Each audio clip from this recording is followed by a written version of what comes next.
Boa noite para você de casa, agora o NTV News. Primeiro caso de varíola dos macacos é confirmado em Patos de Minas. Diretores de autoescola reclamam da demora para a realização de exames para a CNH. Você vai ver também. Enfermeiros de Patos de Minas aderem à paralisação nacional e participam de protestos. Em campanha, prefeito e a primeira-dama registram ocorrência de ameaça. Polícia apreende drogas, arma e munições no Nova Floresta. Após danos seguidos, estátua do Homem do Balaio é removida para restauração. Posto de saúde volta a ficar alagado no bairro Sebastião Amorim. Futebol, a expectativa do Cruzeiro para a confirmação do acesso que pode vir diante do Vasco nesta quarta. A preparação do Mamoré para a primeira partida das oitavas de final da segunda divisão do Mineiro. E no Dia Nacional de Luta da Pessoa com Deficiência, a busca pela inclusão e respeito.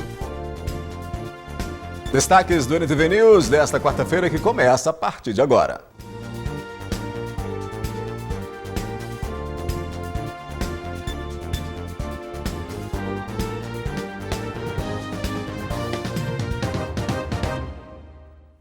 Na manhã desta quarta-feira, profissionais da área de enfermagem realizaram uma manifestação em Patos de Minas. A categoria faz uma paralisação nacional em protesto contra a suspensão da lei do piso salarial. Com faixas e cartazes, os servidores se concentraram em frente ao Hospital Regional Antônio Dias, na rua Major Gotti, onde, além de utilizarem apitos, gritavam palavras de ordem pedindo a valorização dos trabalhadores da saúde. A enfermagem hoje ela é composta em torno de mais ou menos 90% de mulheres. A maioria dessas mulheres são arrimo de família e o valor pago hoje salarialmente por algumas instituições é inviável para a manutenção dessas famílias.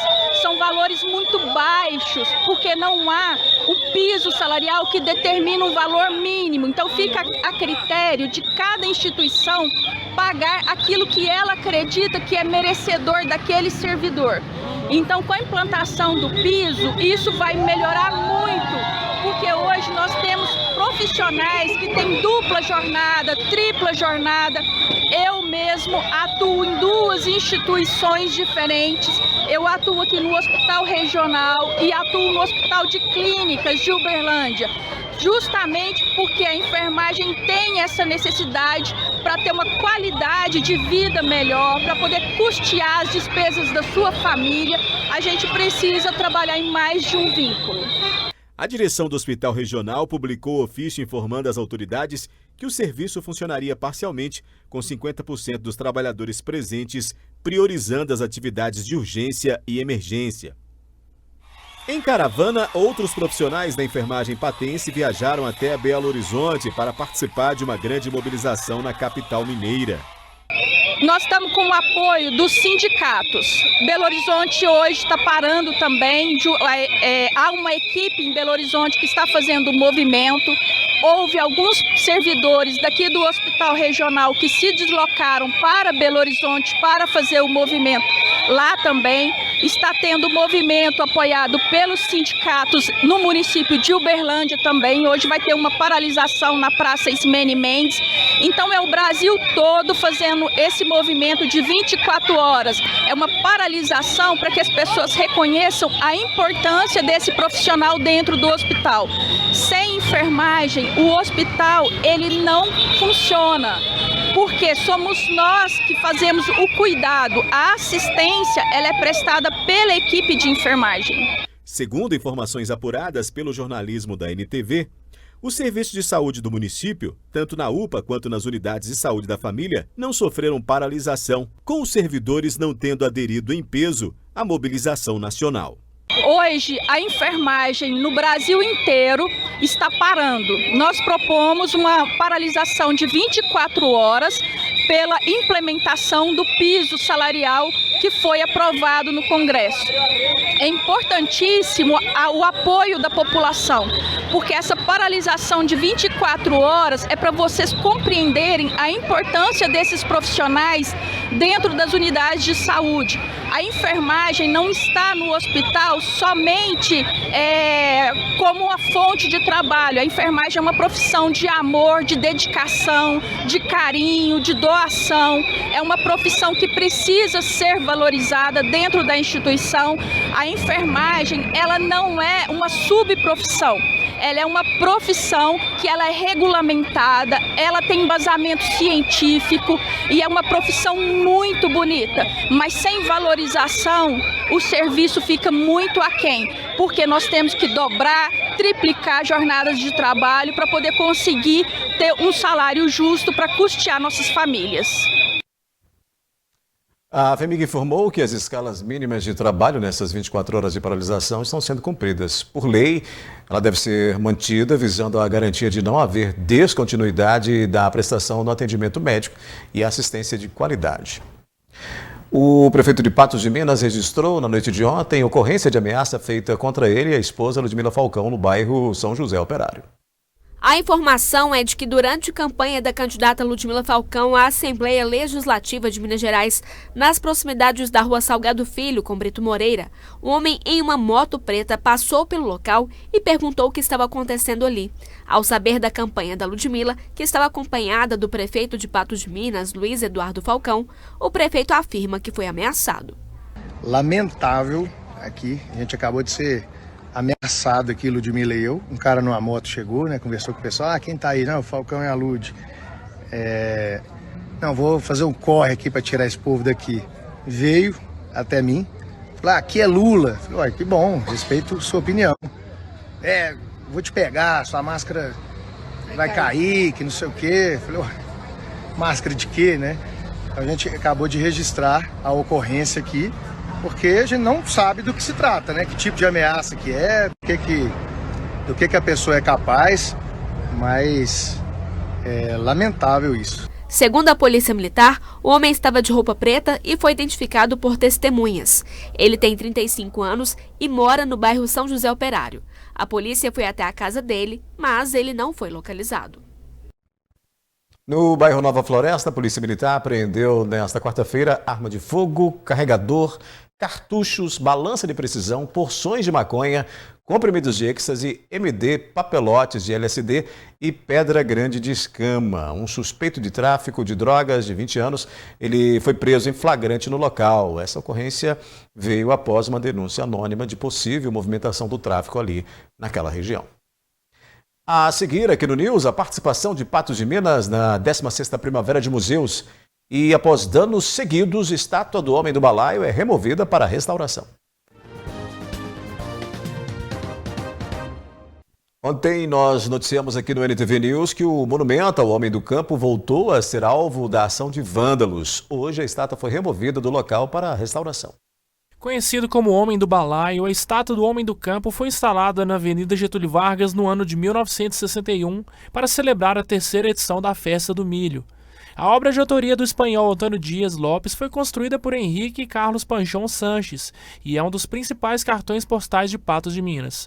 Vandalizada pela 2ª vez no período de um mês, o monumento foi retirado do pedestal pela Prefeitura para ser levado ao Museu de Patos de Minas, onde será restaurado. O meu sentimento hoje, como uma filha de Patos de Minas, é de muita tristeza, porque a gente está vendo a cada dia eles demolirem um pedacinho, eles virem de alguma forma somente para destruir. Então eu brinco que eles sobem igual macacos naquela estátua e vão destruindo, não querem saber de nada. Então é uma falta de educação cultural, educação patrimonial. Na última segunda-feira, a obra que já estava com a mão arrancada foi novamente alvo de vandalismo. Desta vez, os depredadores danificaram parte do braço e ombro da estátua. Conselheira do Patrimônio Histórico, Marialda Cury, lamenta a situação. Hoje eu acordei, com sentimento de tristeza, porque em 1961 eu morei sempre ao lado da estátua, eu assisti tudo, participei de tudo, Fiquei pensando, meu Deus, por que tanta destruição? Por que fazer isso, sendo que nós temos que preservar os nossos monumentos que fazem parte da nossa história? Aquele homem simboliza a história de Patos de Minas, a nossa descendência rural. Então era preciso de acudir. Eu tenho certeza que vai dar certo. Ele sendo retirado vai ser um sentimento de perda, de solidão, mas Como eu também faço parte do Conselho de Patrimônio Histórico, nós, ao retirarmos, nós vamos agora passar, né, pelos trâmites legais da lei para que a gente possa fazer a restauração. É um trabalho lento e demorado até que a gente possa resolver essas questões. Marialda Cury afirmou que o destino que o monumento tomará após ser restaurado ainda é incerto e só será decidido após a próxima reunião do Conselho do Patrimônio Histórico de Cultura. Será levado para o museu da cidade de Patos de Minas e ficará sob a guarda do museu até que possa ser resolvido as questões burocráticas, porque tudo é feito com muito critério. A gente sabe, nós não podemos de hoje para amanhã resolver tudo.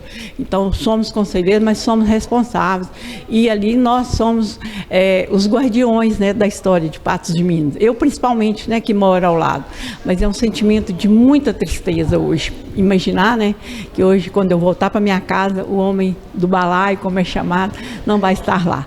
Mas ele vai estar de roupa nova e vai ser colocado, se Deus quiser, no seu lugar. Em meio às apresentações da 16ª Primavera de Eventos, evento que é nacional, a Primavera de Museus, né? A 16ª Primavera de Museus, um evento que é nacional, foi realizado em Patos de Minas uma mesa redonda para tratar de diversos temas, além de contar com a participação do grupo de Moçambique Estrela do Oriente. Durante o evento, que acontece anualmente, museus, instituições de memória, espaços e centros culturais de todo o país realizam atividades em torno de um mesmo tema. Esse ano a temática é Independências e Museus, outros 200, outras histórias. É um evento, né, que é organizado pelo IBRAM, o Instituto Brasileiro de Museus. É uma série de apresentações, eventos socioculturais que acontecem no Brasil inteiro, né, em museus do Brasil inteiro. E Patos de Minas não ficou de fora. O MUP, o Museu da Cidade de Patos de Minas, está participando da programação da Primavera dos Museus com atividades bastante interessantes. Uma delas é o que vocês estão acompanhando aqui, é a apresentação do Moçambique Estrela do Oriente.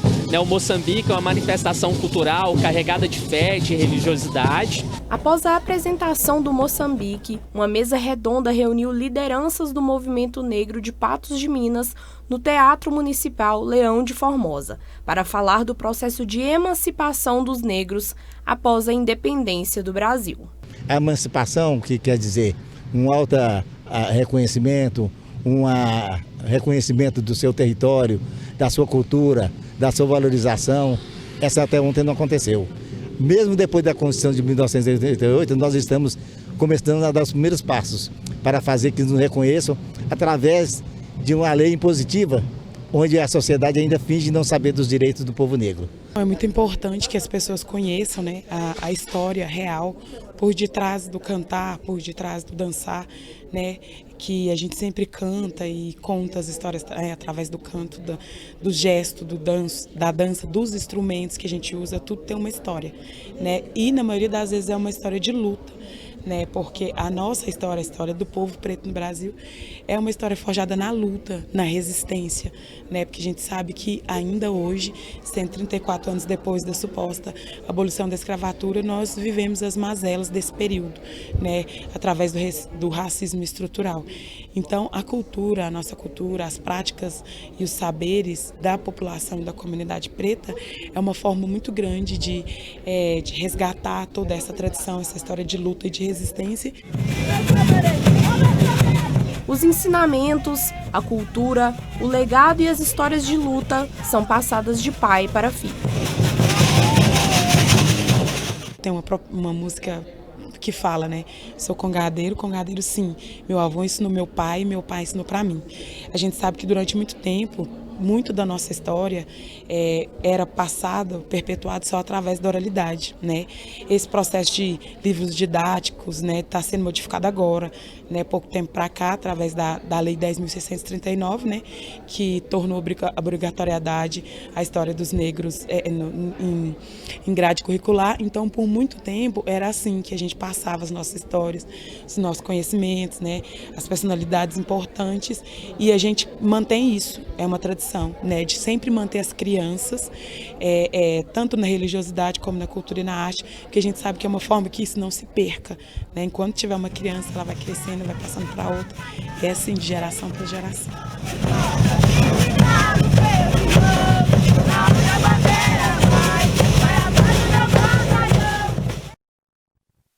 Não pode deixar que se perca uma manifestação cultural tão rica como essa, apesar de vivermos num tempo de muita modernidade, de muitas telas, né?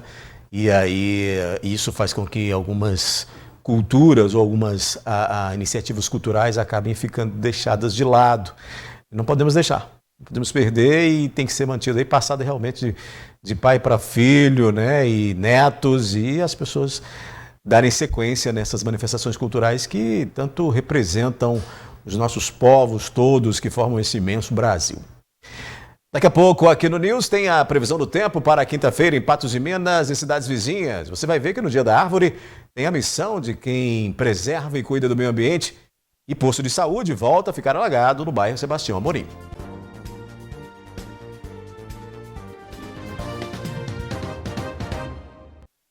Dia 21 de setembro é o Dia da Árvore e nós vamos conhecer uma propriedade rural que se destaca pela sustentabilidade e preservação do meio ambiente. Uma muda acaba de ser plantada.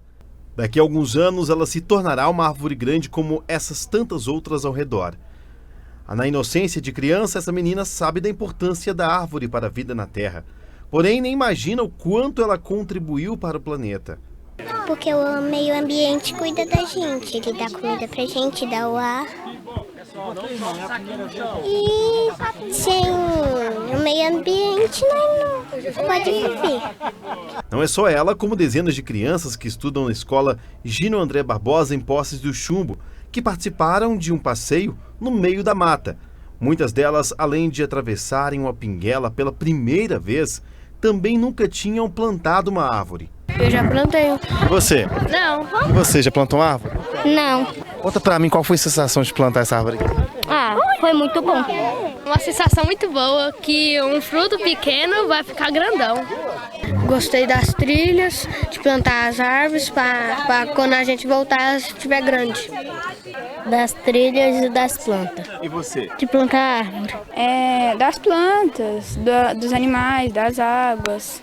Eu gostei de plantar a árvore. Para eles isso aqui é uma alegria muito grande, para nós também, né? Poder trazê-los aqui e mostrar para eles, né? Esse laboratório vivo, né? Que é como cuidar do meio ambiente, né? Das nossas nascentes.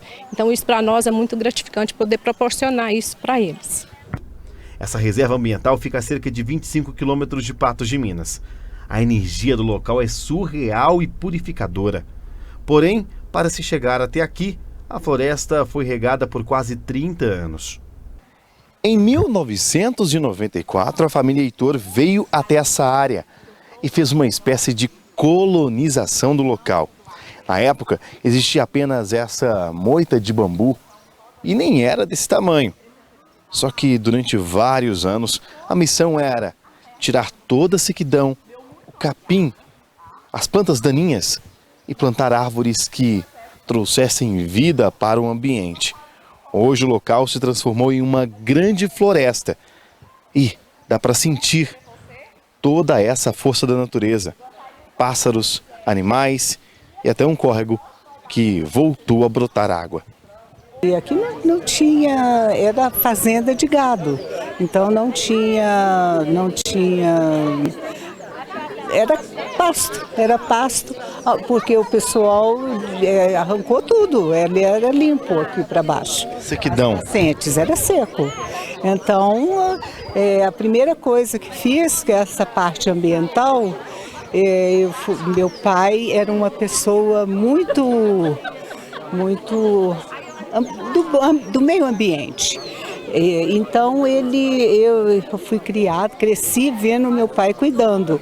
Então na hora que a gente viu aqui, eu falei, não, essa é a minha parte, eu vou cuidar das nascentes aqui da fazenda. Meu avô, o Manuel Veloso, ele era do município do Carmo, né? E na propriedade dele, ele sempre teve esse cuidado de não desmatar, de cuidar dos animais. Na época ele era uma pessoa até tida como exótica, né? Então, o que hoje a gente chama de ambientalista, né? E minha mãe pegou isso muito forte e faz um trabalho muito bom aqui na propriedade nesse sentido. Wilson fez parte da criação da reserva. Ele conhece árvore por árvore. E olha que são mais de 100 espécies diferentes.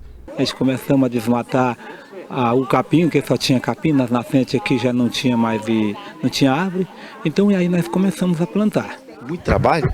Muito trabalho, mas é gratificante. Porque sempre eu falo com os meninos, trabalhar com a natureza, igual eu, mas a minha patroa que trabalha, é estar bem pertinho de Deus. Eu fiquei um presente muito grande.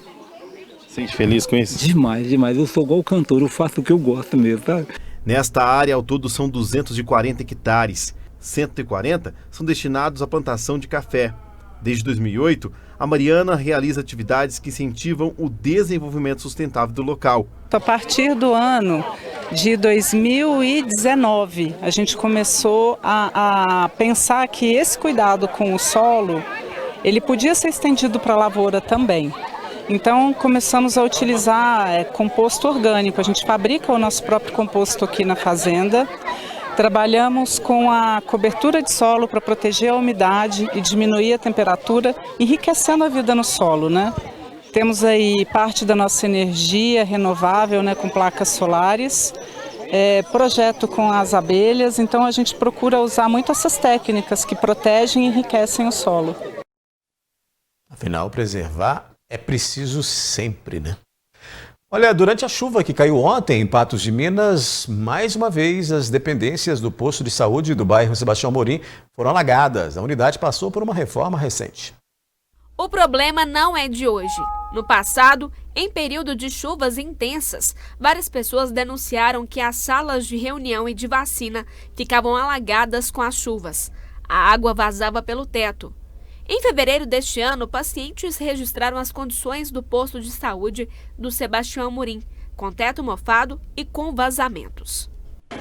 Estou indignada com o teto desse posto que já tem mais de ano que está nessa situação por causa de uma caixa d'água. Olha aqui para vocês verem. O teto está quase caindo, tá? Na cabeça das meninas aqui. Tá impossível delas trabalhar, molhando todos os documentos. Tá demais. Alguma autoridade tomou providência aqui, gente? Na época, questionamos o município sobre os problemas, que respondeu que já existia um projeto de reforma para a unidade de saúde. A entrega da reforma ocorreu no dia 27 de abril deste ano. Segundo o município, além da pintura e reforma do telhado, a unidade também recebeu novos equipamentos. Não choveu, como antes, nas salas de reunião e vacina, mas o banheiro feminino e as salas do administrativo e medicação ficaram alagados.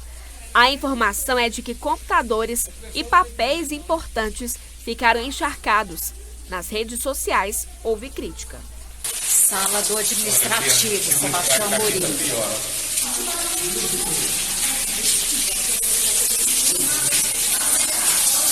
Esta é a sala de tomar medicação. Olha a situação.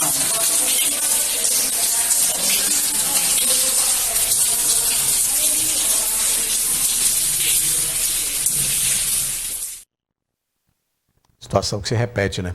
A prefeitura informou por meio de nota que a situação foi causada pelo acúmulo de folhas nas saídas das calhas. O texto publicado pelo município diz que não houve danos ao telhado, que os reparos seriam iniciados nesta quarta-feira por causa desse novo alagamento. Estranhamente, muitos danos ali, né? E uma reforma recente que deveria ter sanado essas dificuldades, esses problemas, voltando a acontecer e aí dando prejuízos, né, aos cofres públicos, porque aí vai ter que gastar. Não tem jeito, tem que gastar para poder resolver essa situação. E outra, como é que não se limpa as calhas? Em meio aí, nós tivemos um período aí de muitos casos de dengue, agora não teve uma diminuição depois do período frio, aí durante o período frio, Mas e aí, essas calhas nos prédios que são administrados pelo município não passam por essas revisões? Essas calhas não deveriam estarem limpas, por exemplo, né? Ou seja, faltou uma manutenção aí nesse prédio que é público e que é nosso. O IMET publicou aviso meteorológico indicando ocorrência de chuva entre 20 e 30 milímetros hora ou até 50 milímetros dia, com ventos intensos entre esta quarta e amanhã, quinta-feira, em municípios do Alto Paranaíba e Noroeste. Confira aí os detalhes na previsão do tempo.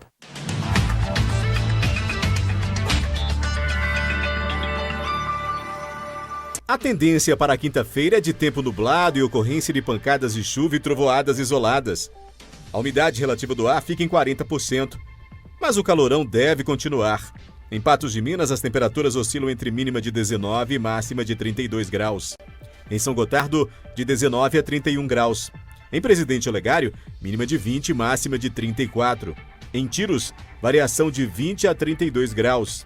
E em Guimarães, a mínima prevista é de 18, com a máxima devendo chegar aos 31 graus nesta quinta-feira.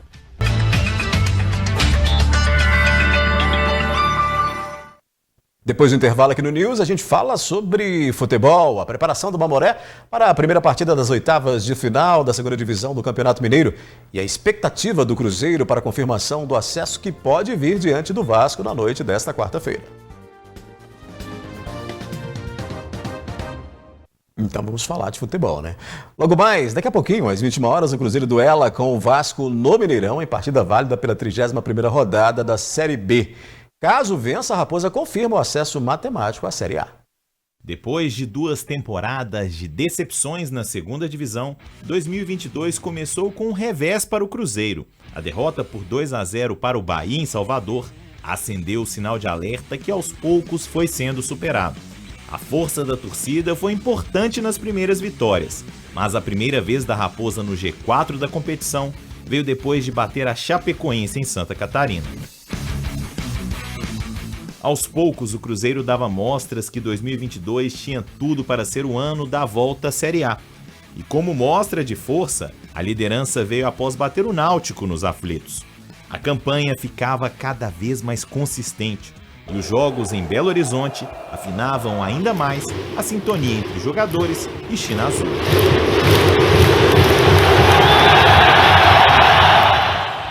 Antes da virada do turno, uma pequena oscilação. Mas a ponta da tabela era mantida com os jogos dentro de casa. No segundo turno, a equipe não perdeu até agora, outro reflexo da campanha histórica na competição. O acesso pode vir hoje contra o Vasco, um dos 4 adversários que a Raposa ainda não bateu na segunda divisão. Porque se nós, cada jogo, cada treino, se nós não hubiéramos feito tudo o que fizemos, esse dia não vai chegar. Então, sim, é um dia importante quando logremos o acesso matemático, sem dúvida, porque você fecha o objetivo mais importante que tinha no ano, né? Então, sem dúvida, vai dar essa alegria e isso por dentro de que logrou o objetivo mais importante.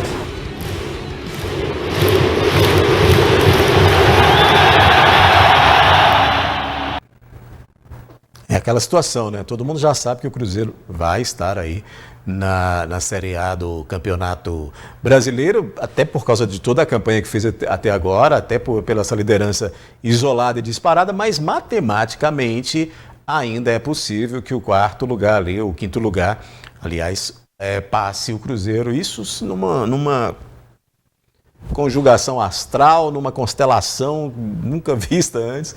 Mas enfim, matematicamente ainda não está classificado. Pode ser isso. Pode acontecer daqui a pouquinho, às 21 horas, diante do Vasco. Jogo bom, né? Jogo bom de se ver. Jogo de 2 grandes clubes que não deveriam estar na Série B, né? Que deveriam estar disputando aí bons momentos na Série A. Mas o destino, por motivos diversos, né? Que todo mundo conhece, deixa Cruzeiro e Vasco aí na segunda divisão para esse duelo daqui a pouco. Quem ganha com isso é o torcedor, porque é um espetáculo, acaba sendo um espetáculo e a gente espera que seja um jogo bom.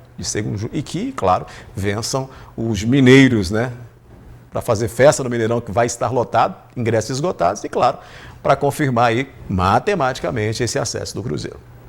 O Mamoré segue na preparação para a primeira partida das oitavas de final da segunda divisão do Campeonato Mineiro. Cumprindo tabela na última etapa do Grupo C da segunda divisão do Campeonato Mineiro, Mamoré e Coimbra empataram em 2-2 na partida que aconteceu no último dia 17 de setembro no estádio Flávio Guimarães, em Contagem. Na ocasião, os clubes já estavam classificados para as oitavas da Terceirona, mas agora o reencontro do Sapo e da Águia é decisivo para determinar quem continua na competição. Desde o início nós procuramos planejar e delinear, principalmente em relação ao treinamento. E é uma coisa que nós planejamos agora é ter um cuidado, né? Se trata de um jogo decisivo, a equipe fazer um jogo onde nós temos que tirar a vantagem do adversário, procurar buscar o gol o tempo todo, o máximo possível de equilíbrio, né? De tranquilidade, para a gente poder estar fazendo um grande jogo e, consequentemente, um bom resultado. A primeira partida contra o Coimbra será em casa e acontece às 15h30 do próximo sábado no estádio Bernardo Rubingia de Queiroz. Autor de um dos gols da partida contra a Águia, o atacante Walisson tem motivos de sobra para buscar a vitória contra o time contagense. Todo mundo focado aí e feliz pelo gol, pelo primeiro gol, né? E para mim foi um gol importante porque tive uma passagem lá e fui mandado embora pelo mesmo treinador que está lá e ficou com um gostinho melhor ainda. E a gente está se preparando bastante aí para buscar o nosso objetivo aí. Outro que marcou contra o Coimbra foi o meia Juninho Arcanjo, que além disso é o artilheiro do Mamoré durante a disputa da Terceirona, com 5 gols em 7 partidas. Mais uma decisão pra gente, né, agora, né? É uma fase agora que a gente não pode errar, né? Matar ou morrer, mas a equipe está bem preparada, bem focada. A gente poder fazer um grande jogo no sábado. São 180 minutos, né? Essa decisão. No sábado a gente espera poder fazer um grande jogo, vencer dentro do nosso domínio, podendo na semana que vem poder conseguir a nossa classificação, negócio muito importante. A segunda partida será na casa da equipe rival, no estádio Flávio Guimarães, em Contagem. Os times se enfrentam às 14h30 do dia 30 de setembro. E para a partida de sábado, o técnico Paulo Catanossi quer que a casa esteja cheia, pois sabe da importância da torcida para pressionar a Águia e seguir para as oitavas de finais. Não, é um time que se preocupa mais em revelar jogadores, né? Jogadores de qualidade, nível técnico muito bom. Nós vamos ter dificuldade, nós vamos precisar muito do nosso torcedor, aquele verdadeiro torcedor do Mamoré agora, né? Que estava aí 2 anos inativo, né? 2 anos em casa, sem estar torcendo para o seu clube, né? Agora chegou o momento, fase decisiva, fase final, chegou o momento do torcedor do Mamoré comparecer em massa, né? Unir as forças, né, cara? E vir prestigiar a equipe, vir prestigiar. É um momento que as coisas podem acontecer para o Mamoré, né? E nada mais justo do que o torcedor comparecer e apoiar a equipe, principalmente nesse momento decisivo. A gente conta sempre com o apoio do nosso torcedor, né? Dentro da nossa casa, a gente espera que eles possam vir aparecer, nos incentivar, a gente vai precisar deles nesse momento, o apoio do nosso 12º jogador, fazer a diferença para a gente poder vencer essa primeira batalha e, consequentemente, no segundo jogo a gente poder se sagrar classificado para as quartas de finais. Só a vitória interessa ao Mamoré, né? Tem que vencer dentro de casa para poder construir um bom resultado para defender esse resultado fora de casa na partida de volta que acontece no outro fim de semana. Esse jogo seria realizado, o jogo desse sábado seria realizado no domingo, mas foi antecipado a pedido do Mamoré para o sábado, a federação acatou e acontece então às 15h30 no Bernardo Rubingia de Queiroz. A gente espera que o Mamoré tenha aí uma boa partida, né? Faça um bom jogo. Então teve uma fase de grupo, um início de fase de grupo muito bom, no final ali deu se perdeu um pouco, né? Empatou bastante ali, e inclusive foi derrotado, mas aí a gente espera que nessa fase de oitavas, porque é classificatória e precisa realmente, não pode bobear, que tenhamos aí um Mamoré mais intenso e vencendo, né? Como foi no início aí da fase de grupos. Olha, em instantes aqui no News, no Dia Nacional da Luta da Pessoa com Deficiência, a busca pela inclusão e respeito. Diretores de autoescolas reclamam da demora para a realização de exames para a CNH. E primeiro caso de varíola dos macacos é confirmado em Patos de Minas. Outra data muito importante que é celebrada neste 21 de setembro é o Dia de Luta das Pessoas com Deficiência, marcando a busca diária pelo respeito e pela inclusão. A inclusão, que hoje é um grito de guerra, do Jackson foi um tema difícil de aceitar quando ele tinha 40 anos de idade. Hoje, com 60, ele conta que há 20 anos descobriu que sofria com glaucoma. Uma mudança radical de vida quando Jackson descobriu que não conseguia ver mais nada ao seu redor. Na época, realmente, a realidade era outra, né? Era bem mais complicado, não tem as facilidades que tem hoje. Então a gente foi